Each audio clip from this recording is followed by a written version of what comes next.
For more updates, please like and subscribe to my channel. Hello students. आज हम करेंगे simplest method to find hybridization. इस video में ये जो हाइब्रिडाइजेशन फाइंड करने का जो मेथड है ये +2 वालों को भी यूज़ हो जाएगा, बीएससी एमएससी वालों को भी यूज़ हो जाएगा, क्योंकि ये वाला जो टॉपिक है हमारा वैलेंस शेल थ्योरी में आता है। तो वैलेंस शेल थ्योरी वाला जो टॉपिक है उसके अंडर आता है हमें हाइब्रिडाइजेशन फाइंड आउट करना। तो इसमें मैं सिंपलेस्ट से मेथड बताऊंगी हाइब्रिडाइजेशन फाइंड आउट करने का। So let's start. सबसे पहले हाइब्रिडाइजेशन में हमारे पास रूल्स होंगे, 3 रूल्स हैं जो हमें याद रखने हैं सिंपलेस्ट मेथड में। सबसे पहला जो हमारा रूल है, रूल नंबर 1, वो क्या है कि सबसे पहले हमने काउंट करना है सेंटर एटम के वैलेंस इलेक्ट्रॉन्स को। ठीक है, count the valence electrons of centre atom. Right, सबसे पहले हमने काउंट कर लेना है जो भी कंपाउंड होगा उसका सेंटर जो एलिमेंट होगा उसके वैलेंस इलेक्ट्रॉन हमने काउंट करने हैं। उसमें हमने ऐड करना है जो उसके साथ अटैच दूसरा एलिमेंट होगा वो कितने टाइप का होगा। पहले तो नंबर ऑफ एलिमेंट आएगा, प्लस में number of elements plus valence plus नहीं multiply, sorry, multiply valence electrons of attached element। attached element मतलब जो, फॉर एग्जांपल मैं यहाँ पे बता देती हूँ, जैसे CH4 है, ठीक है, ये एक कंपाउंड है। इसको CH4 किसका फॉर्मूला होता है? मीथेन का होता है, राइट। CH4 मीथेन का फॉर्मूला होता है। इसमें सेंटर वाला एटम है कार्बन, ठीक है, और इसके साथ जो अटैच्ड है ये है हमारे पास अटैच्ड एलिमेंट। ठीक है, इसके साथ जो अटैच है, कितने अटैच्ड है?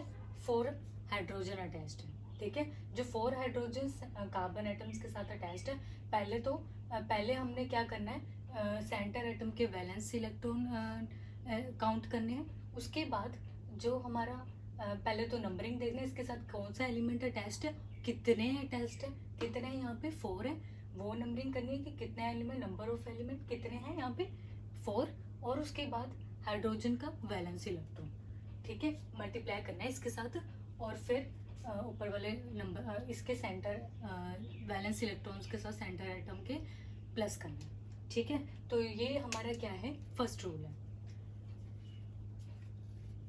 तो सेकंड रूल इसके साथ आ जाता है हमारा,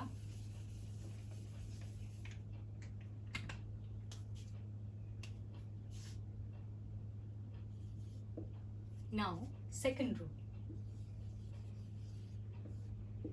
अब सेकंड रूल में क्या आएगा कि जो हम प्लस करेंगे इन दोनों चीज़ों को, जो एडिंग हम करेंगे, ठीक है, वैलेंस इलेक्ट्रॉन का सेंटर एटम की और number of element into valence electron of attached element, तो ये जब हम एडिशन करेंगे, अगर हमारी addition, if addition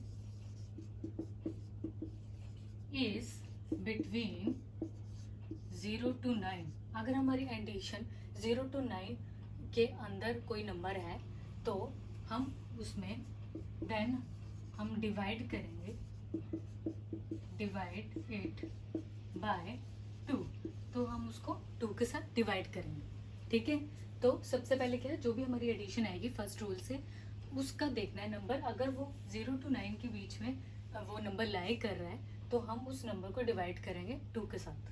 next next आ रहा है, इसी के साथ है कि अगर एडिशन, इफ एडिशन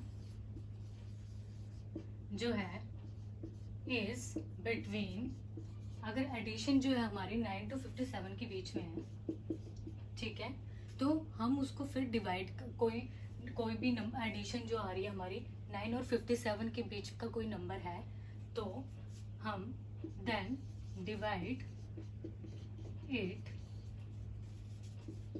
बाय 8, तब हम उसको 8 के साथ डिवाइड करेंगे, ठीक है।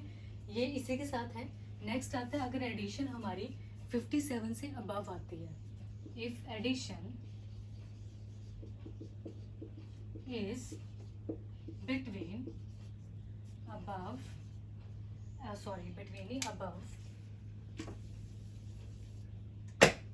above 57, ठीक है, देन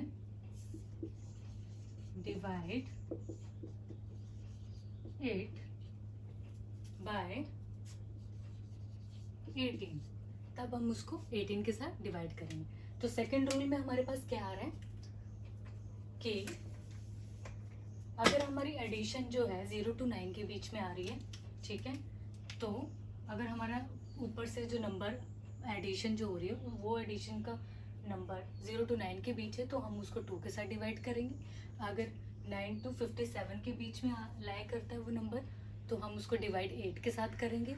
अगर वो अबव 57 है तो हम उसको डिवाइड करेंगे 18 के साथ, ठीक है।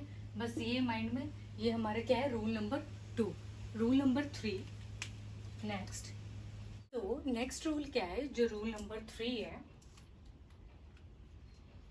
रूल नंबर 3 क्या आ रहा है, मैं यहीं इसके साथ कंटिन्यू कर देती हूँ ताकि तीनों ही रूल हमारे एक ही साथ डिस्कस हो जाए, ठीक है। तो रूल नंबर 3 में क्या होगा कि अगर ये रिजल्ट हमारे पास, रिजल्ट की वैल्यू अगर हमारे पास 4 आ रही है तो इट मीन्स ये sp3 हाइब्रिडाइजेशन है, sp3 हाइब्रिडाइजेशन है, ठीक है। अगर रिजल्ट की वैल्यू हमारे पास 5 आ रही है तो इट मीन्स हमारी जो हाइब्रिडाइजेशन है sp3d है, राइट। उसी तरह अगर 6 आ रही है तो sp3d2, ठीक है। तो हाइब्रिडाइजेशन। नेक्स्ट लास्ट हमारे पास अगर 7 आ रही है वैल्यू, ठीक है, तो हाइब्रिडाइजेशन हो जाएगी sp3d3 हाइब्रिडाइजेशन। तो इस तरह से तीनों रूल एक ही तरह उसमें डिस्कस हो गए। वो क्या, पहले वाले रूल में हमने एडिशन करनी है, दूसरे वाले रूल में हमने एडिशन देखना है कि किसके बीच में लाया कर रहा है।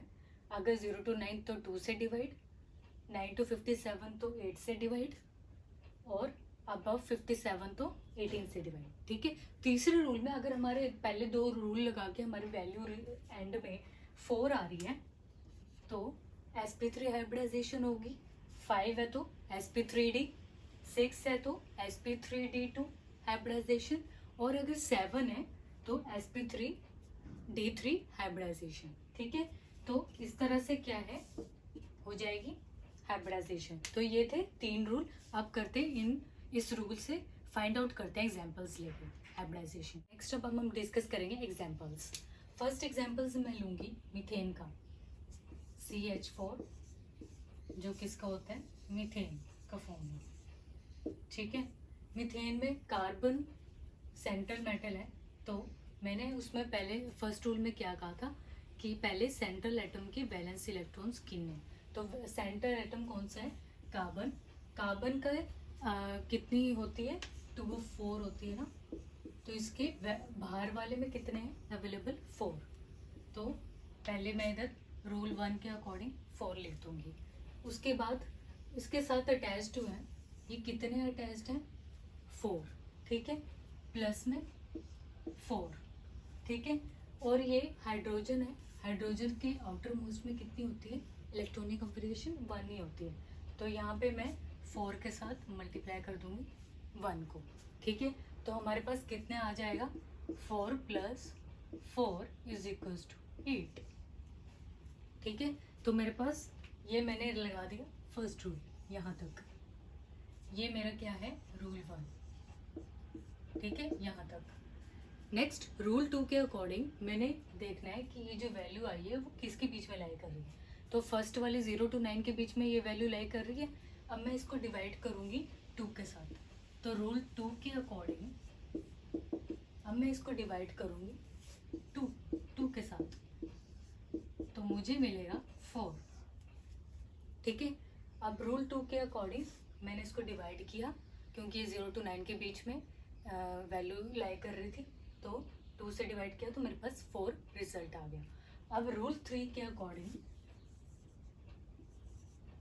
ठीक है, रूल 3 के अकॉर्डिंग अगर मेरी वैल्यू 4 है तो मैंने बताई थी कि हाइब्रिडाइजेशन कौन सी होगी, sp3। ठीक है, तो बेसिकली हम कह सकते हैं कि जो मीथेन है इसकी हाइब्रिडाइजेशन कौन सी आ गई यहाँ पे, sp3। ठीक है, तो sp3 आ गई। नेक्स्ट इसकी ज्योमेट्री भी डिस्कस कर लेते हैं। ठीक है, तो sp3 में ज्योमेट्री कौन सी होती है, इसमें sp3 मोस्टली टेट्राहेड्रल होती है। टेट्राहेड्रल फिलहाल और भी होती है, पिरामिडल भी होती है, बट यहाँ पे हम जिसको कहते हैं मीथेन की टेट्राहेड्रल होती है, और ये ज्योमेट्री इसकी क्या होगी, टेट्राहेड्रल। और इसको हम कह सकते हैं एक तरह से CH4 है, तो इसका मैं डायग्राम भी बता देती हूँ। यहाँ पे इस तरह से इसका डायग्राम बनता है। ठीक है, तो ये एक तरह से टेट्राहेड्रल स्ट्रक्चर होगी इसकी। तो ये हमारा कंप्लीट हाइब्रिडाइजेशन भी पता लगी, ये ज्योमेट्री होगी इसकी, राइट, और ये इसका स्ट्रक्चर होगा। सो इतना हमारा हो गया। नेक्स्ट हम एग्जांपल लेते हैं XE सेकेंड XeF6। ठीक है, XeF6 किसका फॉर्मूला है, ज़ैनन हेक्सा फ्लोराइड। ज़ैनन हेक्सा फ्लोराइड का एग्जांपल ले रही हूँ। अब इस पे फर्स्ट रूल के अकॉर्डिंग, अब मैं रूल 1 2 3 नहीं लिख रही, वो मैं पहले में ही लिख रही थी। ठीक है, जस्ट टू स्टेप एक बताने के लिए। अब मैं सेकंड में मैं रूल 1 2 3 नहीं लिखूंगी। तो यहाँ पे अब ज़ैनन जो है सेंटर एटम है, इसके वैलेंस इलेक्ट्रॉन होते हैं 8। ठीक है, फ्लोरीन के कितने हैं, ये 6। ठीक है, +6। और फ्लोरीन के वैलेंस शेल में कितने होते हैं, फ्लोरीन के 2 7 होता है ना, 2 7, हाँ, तो वैलेंस में 7 होते हैं। तो 6 को मैं मल्टीप्लाई कर दूंगी 7 के साथ, तो ये मेरे पास आ जाएगा, कम्स आउट टू बी 50। ठीक है, अब 50 आ गई मेरे पास वैल्यू। अब 50 वैल्यू हमारी सेकेंड वाली में आती है, 9 to 57 के बीच में ये वैल्यू लाई करती है। तो मैंने इसको अब डिवाइड करना है 8 के साथ। ठीक है, now I will divide it by 8। But जब मैं इसको डिवाइड करूँगी 8 के साथ तो मेरे पास रिमाइंडर आएगा 6। ठीक है, देखो अगर मैं इधर डिवाइड कर रही हूँ इसको 50 को 8 के साथ, तो मैं पहले इसको 6 से करूँगी 48, राइट। तो मेरे पास यहाँ पे क्या आ जाएगा, 2। ठीक है, ये मैंने 8 कैसे लिखा है, राइट, इस तरह से। तो मैं जब इसको डिवाइड करूँगी तो मेरे पास रिमाइंडर आ जाएगा 2। ठीक है, इस तरह से। तो 2 तो अब रिमाइंडर तो हमें चाहिए नहीं, तो अब ये जो वैल्यू है 2, अब ये वाली 2 वैल्यू किस में लाई कर रही है, पहले वाले में 0 to 9 के बीच में। तो इसलिए मैं इसको दोबारा डिवाइड कर रही हूँ किससे, 2 वाली वैल्यू से। अगर यहाँ पे कोई ऐसा रिमाइंडर आता जो 9 to 57 के बीच में लाई करता है, ठीक है, तो तब मैं उसको डिवाइड करती 8 के साथ। ठीक है, अभी मैंने ये पहली वाली वैल्यू कर रही थी, इसलिए मैंने इसको डिवाइड किया 8 के साथ पहले। ठीक है, अब दूसरे अब रिमाइंडर बच रहा था, तो रिमाइंडर की जो वैल्यू है वो फर्स्ट वाले में लाई कर रही थी, इसलिए मैं इसको डिवाइड कर रही हूँ 2 के साथ, तो मेरे पास आ गया 1। ठीक है, तो अब हमने जो ये वाला क्वोशंट है और ये वाला क्वोशंट है, इन दोनों को क्या कर देना है, प्लस कर देना है। ठीक है, तो 6 + 1 मेरे पास आ जाएगा नंबर 7। तो 7 मेरे पास क्या आ गया, इन दोनों को। ये थोड़ा डिफिकल्ट था क्योंकि इसमें रिमाइंडर आ रहा था, बाकी में पहले में रिमाइंडर नहीं आ रहा था, इसमें रिमाइंडर आ रहा था, इसलिए मैंने ये वाला एग्जांपल पहले लिया। तो इसमें जब रिमाइंडर आया तो इस तरह से मैंने करके 6 + 1 हमारे पास क्या आ गया 7। तो 7 मैंने हाइब्रिडाइजेशन बताई थी sp3d3 की, ठीक है। तो sp3d3 हमारे पास क्या है हाइब्रिडाइजेशन, ठीक है। तो अकॉर्डिंग टू 7 तो इस मॉलिक्यूल की हमारे पास आ गई हाइब्रिडाइजेशन कितनी आ गई sp3d3, ठीक है। अब ये 7 कैसे बना, s का एक 3 3 6 7, ठीक है। तो इस तरह से काउंटिंग हो गई, ये वाली हाइब्रिडाइजेशन हमारी होगी। अब इसका जो ज्योमेट्री है वो आ जाती है ऑक्टाहेड्रल, राइट, ऑक्टाहेड्रल आ गई और इसका स्ट्रक्चर इस तरह से बनेगा,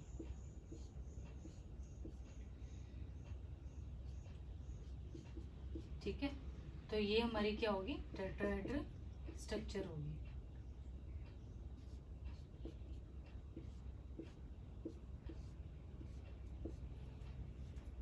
ऑक्टाहेड्रल, टेट्राहेड्रल नहीं ऑक्टाहेड्रल स्ट्रक्चर होगी, ठीक है।